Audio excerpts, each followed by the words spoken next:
नमस्कार दोस्तों, आप सभी का स्वागत है। भारतीय संविधान का लेक्चर नंबर 8 होगा ये। इससे पहले 7 लेक्चर आपने पढ़ लिए हैं।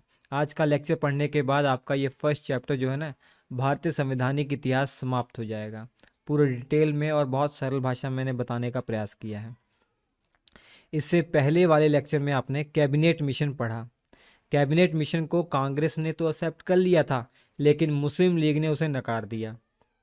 और क्योंकि कैबिनेट मिशन को कांग्रेस ने एक्सेप्ट कर लिया, इसलिए संविधान सभा का भी गठन हो गया था, आपने देखा। और इसके अलावा अंतरिम सरकार का गठन करने के लिए कांग्रेस को निमंत्रण दिया गया वायसराय के द्वारा। उस समय लॉर्ड वेवेल वायसराय थे। ये सब देखकर मुस्लिम लीग पार्टी ने सोचा कि इस तरीके से हमारा सपना तो पूरा हो नहीं पाएगा पाकिस्तान का।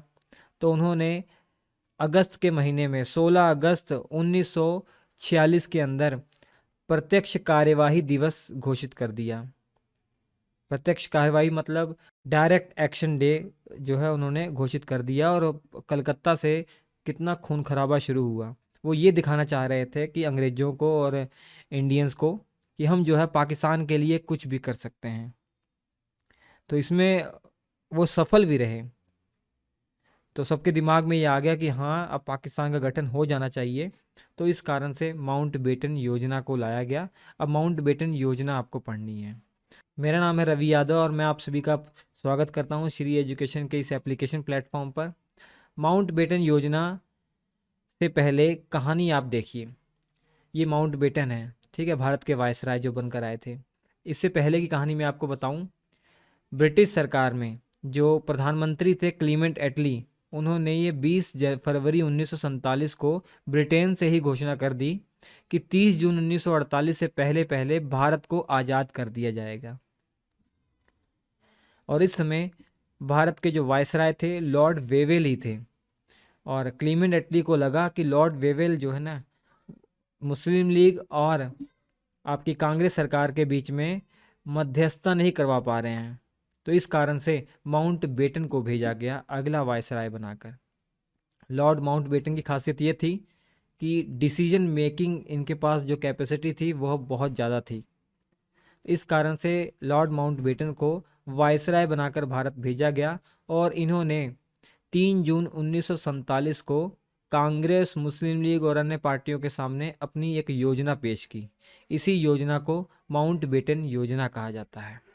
अब इस योजना के अंदर क्या बातें थी और मुस्लिम लीग और कांग्रेस पार्टी ने इस पर क्या प्रतिक्रिया दी, वो देखते हैं।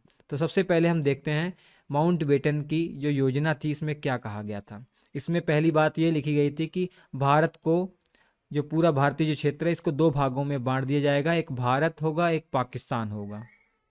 दूसरी बात ये कही गई थी कि जो राज्यों की जो सीमा है, इसको निश्चित करने से पहले कि भारत की सीमा कौन सी होगी, पाकिस्तान की सीमा कौन सी होगी, इसको निश्चित करने से पहले जो एक आपका इलाका था, पश्चिमोत्तर सीमा प्रांत जो क्षेत्र था, ये देखिए मैप में देखते हैं। ये देखिए मैप है। ये जो पश्चिमोत्तर सीमा प्रांत क्षेत्र है, ये NWFP, north west frontier province, ये जो इलाका है। और असम के अंदर एक सिलहट क्षेत्र था, सिलहट नामक एक जगह थी। इन दोनों के लिए क्या प्रावधान किया गया? इन दोनों के लिए ये कहा गया कि यहाँ पर जनमत संग्रह करवाया जाएगा, लोगों से वोटिंग करवाई जाएगी कि वो भारत में आना चाहते हैं या पाकिस्तान में आना चाहते हैं। मतलब राज्यों की सीमा निश्चित करने से पहले, भारत और पाकिस्तान की सीमा निश्चित करने से पहले ये कहा गया कि जो पश्चिमोत्तर सीमा प्रांत जो क्षेत्र है, जो प्रांत है, इसके अलावा असम का एक जो जिला है सिलहट, वहाँ पे जनमत संग्रह कराया जाएगा कि वो भारत के साथ आना चाहते हैं या पाकिस्तान के साथ जाना चाहते हैं। तो यहाँ पर जनमत संग्रह कराया गया। इन दोनों ने कहा हम पाकिस्तान के साथ जाएंगे। तो ये पाकिस्तान में है क्षेत्र। जो सिलहट जिला है ये बांग्लादेश में है। बांग्लादेश तो 1971 के बाद बना ना, पहले तो ये पाकिस्तान ही था। ये पूर्वी पाकिस्तान था, ये पश्चिमी पाकिस्तान था। इसके अलावा माउंटबेटन योजना में ये कहा गया बंगाल और पंजाब का जो क्षेत्र है, जो प्रांत है, यहाँ पर हिंदू और जो मुसलमान बाहुल्य क्षेत्र हैं, उन क्षेत्रों के अंदर से जो विधानसभा सदस्य आए हुए हैं ना, जो जीतकर विधानसभा सदस्य हैं, उनसे अलग अलग बैठक बुलाई जाएगी और निश्चित किया जाएगा कि वो पार्टीशन चाहते हैं या नहीं चाहते हैं। अगर कोई भी एक पक्ष विभाजन चाहेगा तो उनका बंटवारा कर दिया जाएगा, क्योंकि पंजाब जो बड़ा क्षेत्र था, आज का जो पंजाब है और आपका पहले का पंजाब है, उनमें अंतर है। तो पंजाब का आधा इलाका पाकिस्तान में चला गया है, आधा इलाका भारत में चला गया है। तो ये जो पंजाब का पूरा क्षेत्र था, यहाँ जो विधान परिषद में जो सदस्य थे, उन सदस्यों की मीटिंग बुलाई गई और उनसे पूछा गया, डिस्कस किया गया कि आप बंटवारा चाहते हैं या नहीं।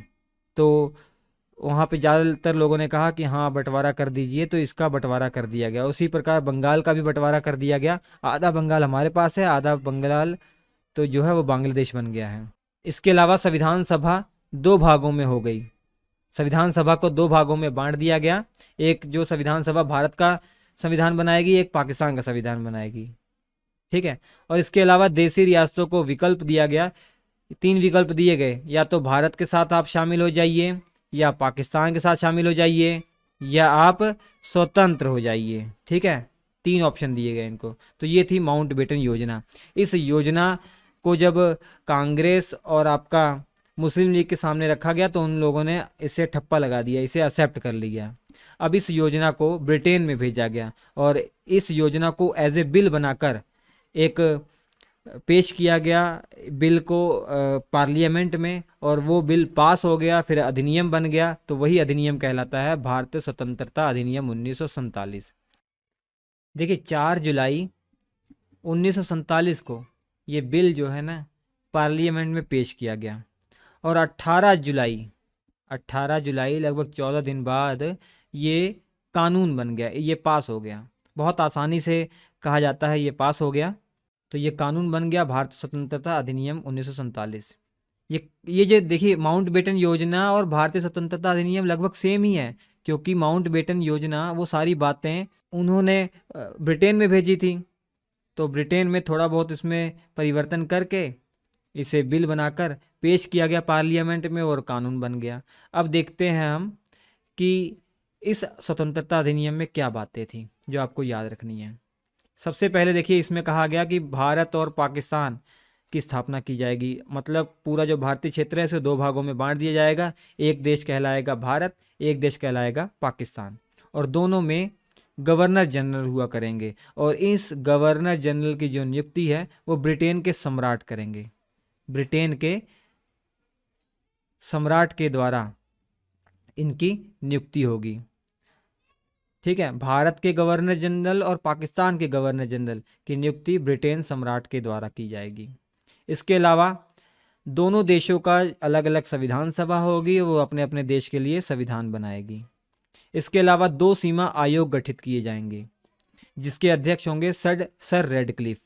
सर रेडक्लिफ जो होंगे ना, वो सीमा आयोग के जो गठित होगी उसके अध्यक्ष होंगे, जो भारत और पाकिस्तान की सीमा का निर्धारित करेंगे, ठीक है।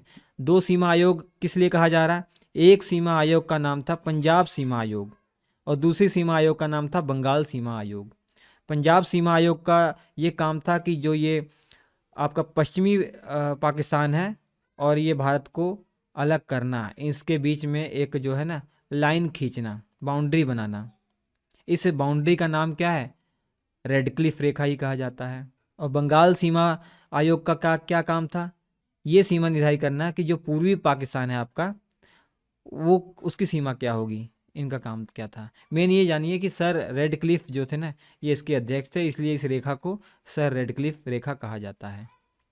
अब आपको हमने बताया था कि जो देशी रियासतें थीं उनके पास 3 विकल्प थे ना, भारत के साथ शामिल हो जाइए, पाकिस्तान के साथ शामिल हो जाइए, या स्वतंत्र रह जाइए। जो तीसरा विकल्प था यही सबसे ज़्यादा दिक्कत हो गया था।